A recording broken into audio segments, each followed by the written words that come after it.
नमस्कार दोस्तों, महर्षि Gautam online school में आप सभी का हार्दिक स्वागत है। मैं हूं प्रदीप कुमार चौहान और आपके लिए लेकर के आया हूं कक्षा 9 विषय विज्ञान का चैप्टर नंबर 1 हमारे आसपास के पदार्थ। इस चैप्टर में जो हमारा टॉपिक आज जो हम लेंगे उस टॉपिक का नाम है कि पदार्थ अपनी अवस्था को बदल सकता है। इससे पहले वाले वीडियो में हमने पदार्थ की तीनों अवस्थाओं ठोस, द्रव और गैस के बारे में अध्ययन किया था।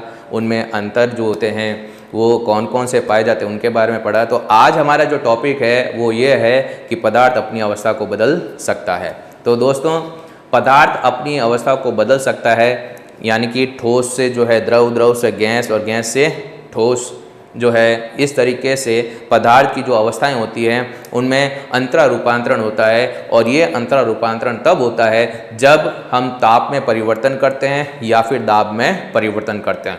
तो कहने का मतलब ये है कि ताप में परिवर्तन और दाब में परिवर्तन के द्वारा पदार्थ की तीनों अवस्थाओं में अंतरा रूपांतरण हो सकता है। देखिए क्या होगा, कैसे होगा ये।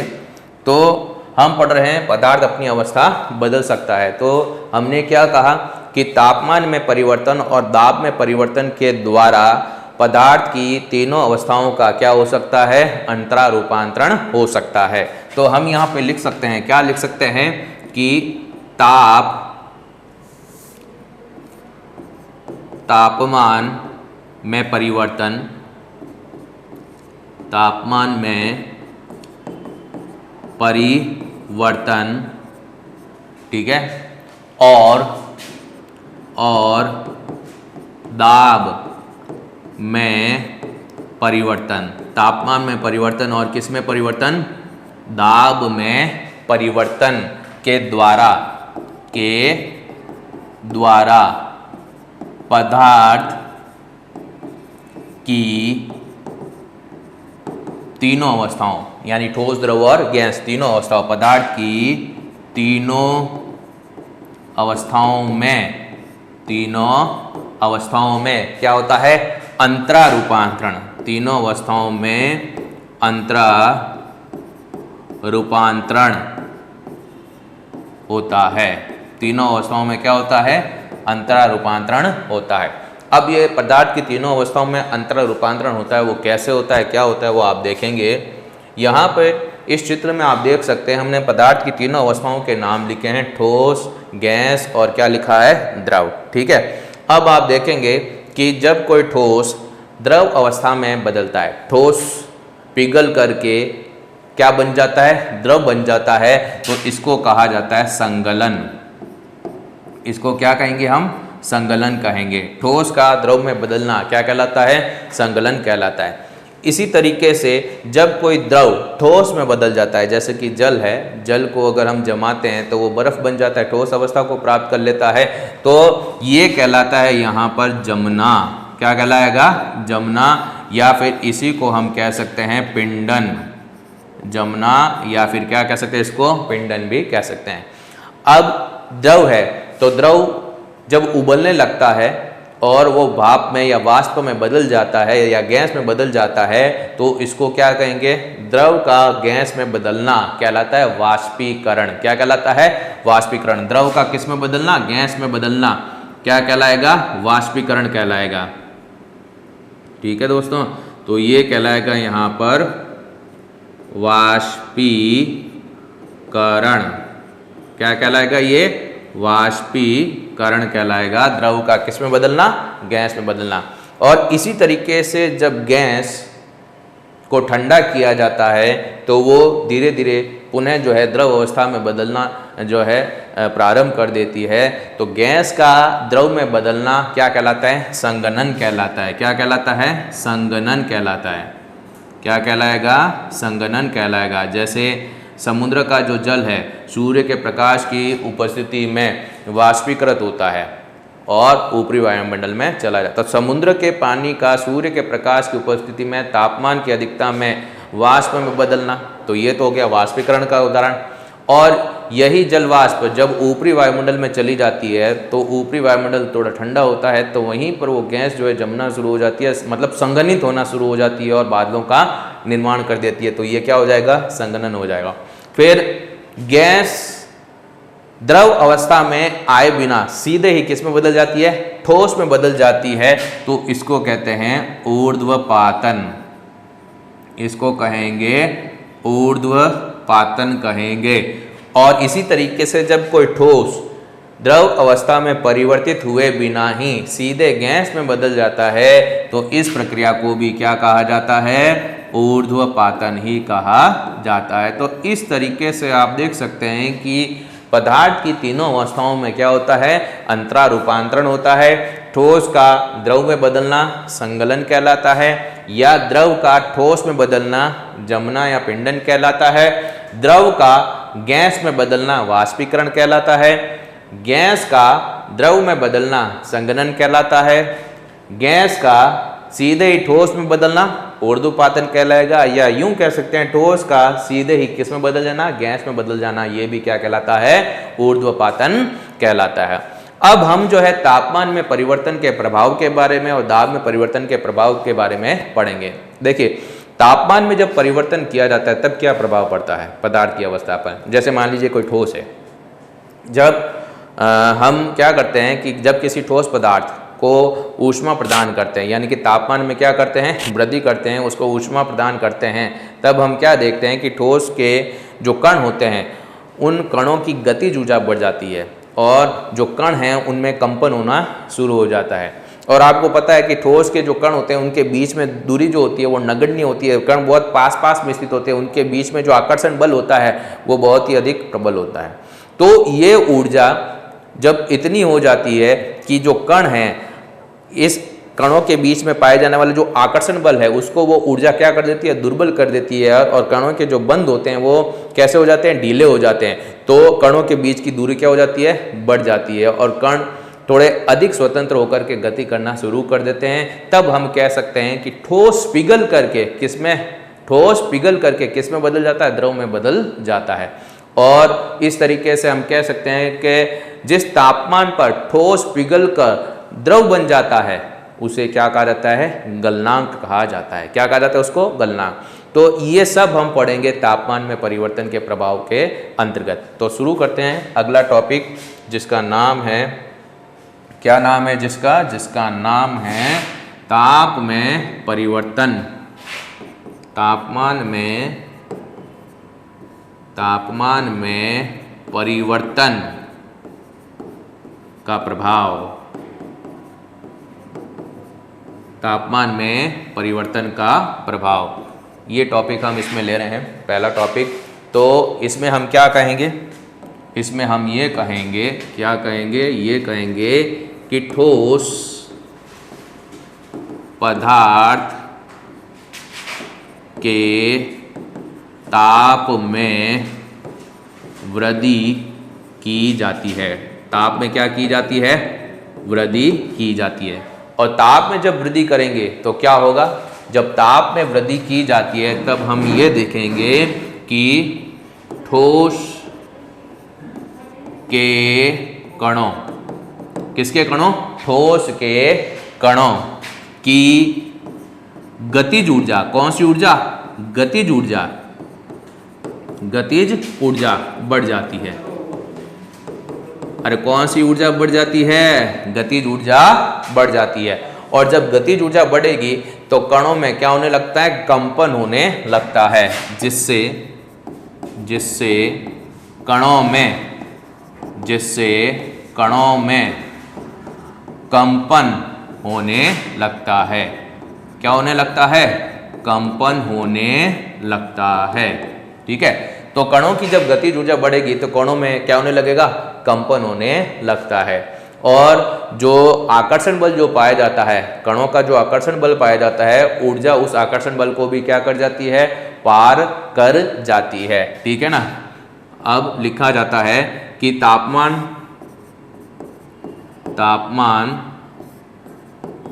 बढ़ने पर, क्या बढ़ने पर, तापमान बढ़ने पर ऊर्जा ठोस कणों के मध्य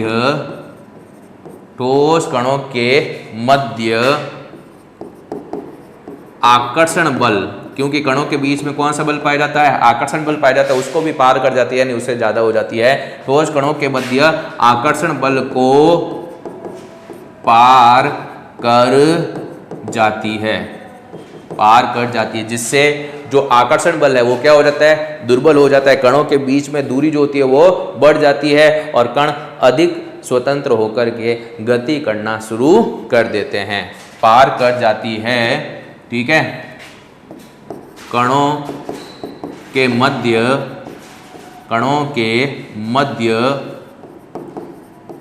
आकर्षण बल, कौन सा बल, आकर्षण बल क्या हो जाएगा, दुर्बल। आकर्षण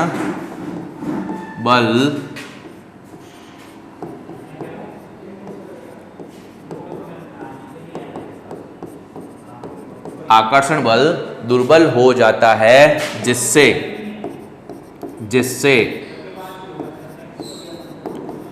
कणों के बीच दूरी बढ़ जाती है।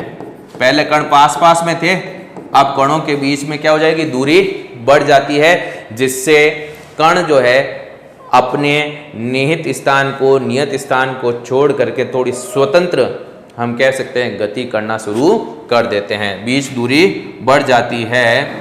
परिणाम स्वरूप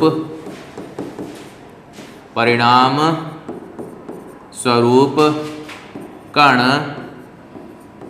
अपने नियत स्थान को क्या करके, छोड़कर, नियत स्थान को क्या करके, छोड़कर थोड़ी स्वतंत्र गति करने लगते हैं। ठीक है ना। और जब स्वतंत्र गति करने लगेंगे, इसका मतलब ठोस पिघल करके क्या बन जाता है, द्रव बन जाता है। अतः ठोस पिघलकर द्रव बन जाता है। ठोस पिघलकर क्या बन जाता है, द्रव बन जाता है। तो जब ठोस पिघल करके द्रव बनेगा तो हम कह सकते हैं कि जिस तापमान पर ठोस पिघलकर द्रव बन जाता है उसे क्या कहेंगे, उसे गलनांक कहेंगे। ठीक है, तो लिख सकते हैं कि जिस तापमान पर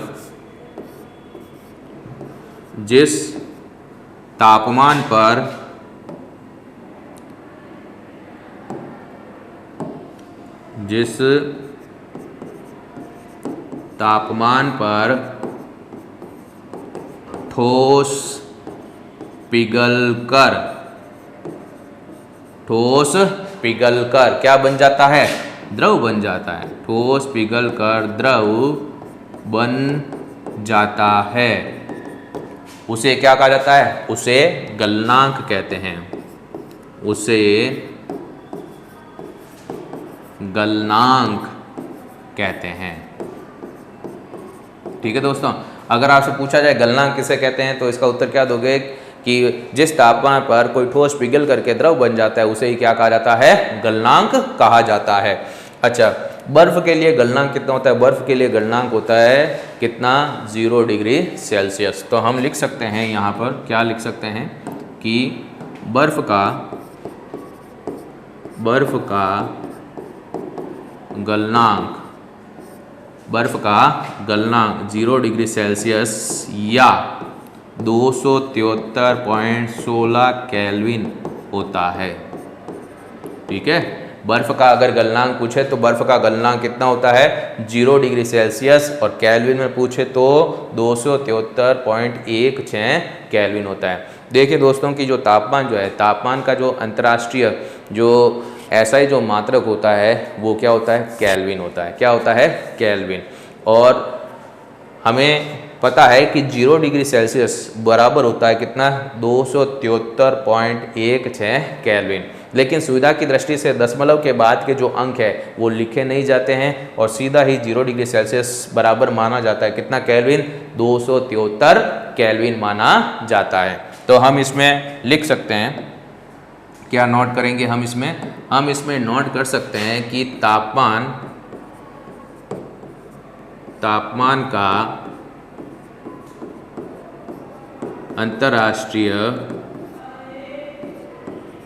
अंतर्राष्ट्रीय मात्रक क्या होता है? केल्विन, जिसको के से प्रदर्शित किया जाता है, केल्विन होता है। ठीक है, और ध्यान रखेंगे कि 0 डिग्री सेल्सियस बराबर होता है 273.16 केल्विन, या इसको हम ऐसे भी लिख सकते हैं 0 डिग्री सेल्सियस बराबर हो जाएगा 273 केल्विन। ठीक है, यानी कि दशमलव के बाद के जो अंक थे वो हमने नहीं लिखे सुविधा की दृष्टि से, ताकि अच्छे से याद रह सके। आई बात समझ में? अगर मान लीजिए आपको प्रश्न पूछा जाए, ऐसा प्रश्न पूछ लिया जाए कि केल्विन का जो परिवर्तन करना हो सेल्सियस में, या सेल्सियस का परिवर्तन करना हो किसमें? केल्विन से, तो कैसे किया जाएगा? जैसे मान लीजिए यहाँ पर एक क्वेश्चन है, और क्वेश्चन यूँ है कि 300 डिग्री या यूँ कहें 300 केल्विन कर लेते पहले। चलिए 300 केल्विन को किस में बदलना है? सेल्सियस में बदलिए। ठीक है ना, तो कैसे बदलेंगे 300 केल्विन को सेल्सियस में कैसे बदला जाता है? तो हमेशा ध्यान रखना, जब केल्विन को बदलना हो किसमें? सेल्सियस में बदलना हो, तो 273 को क्या कर देना चाहिए? घटा देना चाहिए। तो हमेशा ध्यान रखिएगा कि केल्विन को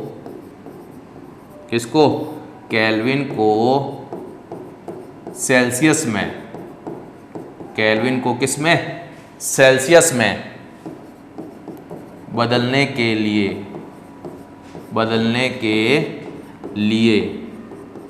केल्विन को किस में बदलने के लिए? सेल्सियस में बदलने के लिए क्या कर लेना चाहिए?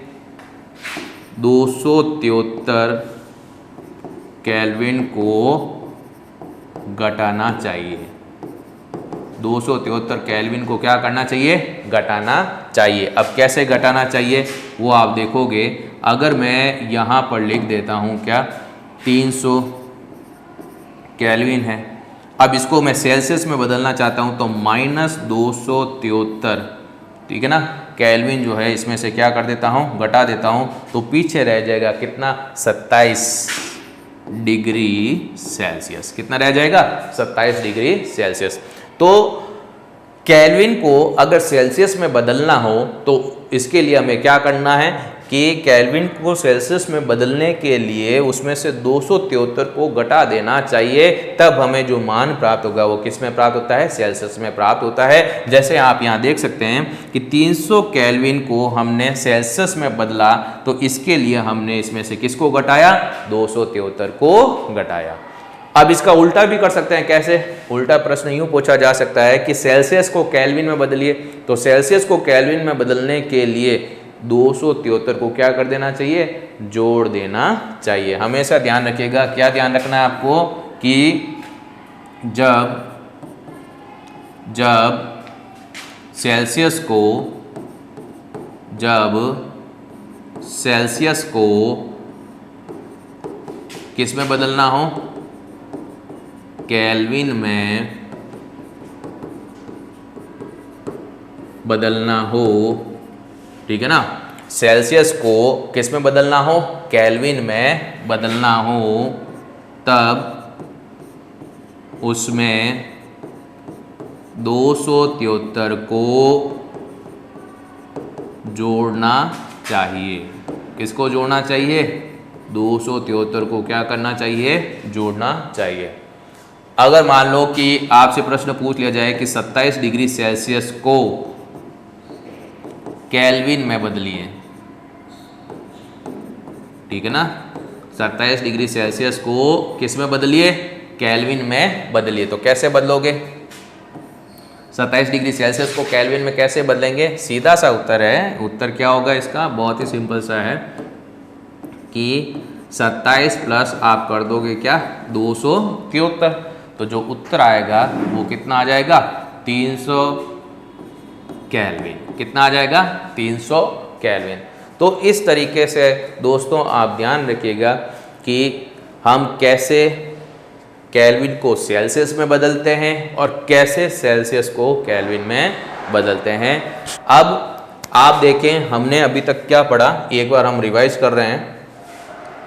हमने यहाँ पर देखा, क्या देखा कि पदार्थ अपनी अवस्था को बदल सकता है और कैसे बदल सकता है, किसके प्रभाव के द्वारा बदल सकता है। तो हमेशा ध्यान रखिएगा कि तापमान में परिवर्तन और दाब में परिवर्तन के प्रभाव से जो पदार्थ की जो तीनों अवस्थाएं होती है उनमें क्या होता है, अंतरा रूपांतरण होता है। और ये जब अंतरा रूपांतरण होता है तो ठोस द्रव में बदल सकता है, द्रव गैस में बदल सकता है और गैस किस में, ठोस में बदल सकता है। इसी तरीके से ठोस गैस में बदल सकता है, गैस द्रव में, और द्रव किस में, ठोस में बदल सकता है। इन अंतरा रूपांतरण की जो अवस्थाएं आती है वो कौन कौन सी होती है, ठोस का द्रव में बदलना संकलन कहलाएगा, द्रव का ठोस में बदलना जमना कहलाता है, द्रव का गैस में बदलना वाष्पीकरण कहलाएगा, और गैस का द्रव में बदलना संघनन कहलाएगा। गैस का ठोस में या ठोस का गैस में बदलना क्या कहलाता है, ऊर्ध्वपातन कहलाता है। फिर इसके बाद में हम पढ़ रहे हैं तापमान में परिवर्तन का प्रभाव। तो तापमान में परिवर्तन के प्रभाव में हमने क्या देखा कि जब ठोस पदार्थ के तापमान में वृद्धि की जाती है, ऊष्मा प्रदान की जाती है, तो ठोस के कणों की जो गतिज ऊर्जा है वो गतिज ऊर्जा क्या हो जाएगी, बढ़ जाएगी। गतिज ऊर्जा क्या हो जाएगी, बढ़ जाएगी, और कणों में क्या होने लगता है, कंपन होने लगता है। तो तापमान के बढ़ने पर जो ऊर्जा होती है वो ठोस के कणों के मध्य में जो आकर्षण बल पाया जाता है उसको क्या कर जाती है, पार कर जाती है, यानी कि उससे ज़्यादा हो जाती है, जिससे आकर्षण बल जो होता है वो क्या हो जाता है, दुर्बल हो जाता है। और आकर्षण बल के दुर्बल होने से कणों के बीच की दूरी जो होती है वो बढ़ जाती है, और जब कणों के बीच की दूरी बढ़ेगी तो कण और अधिक स्वतंत्र रूप से गति करना शुरू कर देते हैं, और ठोस पिघल करके किसमें, ठोस पिघल करके किसमें बदल जाता है, द्रव में बदल जाता है। और यहीं पर एक परिभाषा बनती है गलनांक की। गलनांक किसे कहते हैं कि जिस तापमान पर ठोस पिघल करके द्रव बन जाता है, ठीक है ना, उसे ही हम क्या कहते हैं, गलनांक कहते हैं। और बर्फ का अगर गलनांक पूछे तो 0 डिग्री सेल्सियस या 273.16 कितना हो जाएगा, 16 केल्विन हो जाता है। ठीक है, अब यहाँ पर हम कह सकते हैं कि भाई तापमान जो है, तापमान का जो अंतर्राष्ट्रीय एसआई जो मात्रक होता है वो क्या होता है कि भाई केल्विन होता है। अब 0 डिग्री सेल्सियस बराबर माना जाता है 273.16 केल्विन के, ठीक है ना, लेकिन सुविधा की दृष्टि से दशमलव के बाद के अंक लिखे नहीं जाते, सीधा ही लिखा जाता है 273 केल्विन। अब यहाँ पर केल्विन को सेल्सियस में बदलना या सेल्सियस को केल्विन में बदलना कैसे हो सकता है, तो यहाँ पर एक क्वेश्चन क्या भाई 300 केल्विन को आपको बदलना है किसमें, सेल्सियस में बदलना है, तो कैसे बदलेंगे। तो केल्विन को जब भी सेल्सियस में बदलना है तो आपको किसको घटाना है, 273 को घटाना है। जैसे ये 300 केल्विन लिखा है, इसमें से माइनस किया किसको, 273 को, तो सेल्सियस में मान प्राप्त हुआ कितना, 27 डिग्री सेल्सियस। अगर आपको सेल्सियस को बदलना हो केल्विन में, तो सेल्सियस को केल्विन में बदलने के लिए 273 को क्या करना पड़ेगा, जोड़ना पड़ेगा। जैसे यहाँ पर 27 डिग्री सेल्सियस है, इसको अगर मैं केल्विन में बदलना चाहूँ तो क्या करूँगा, 27 में किसको जोड़ दूंगा, 273 को जोड़ दूंगा, तो जो मान प्राप्त होगा वो कितना होगा, 300 केल्विन प्राप्त होगा।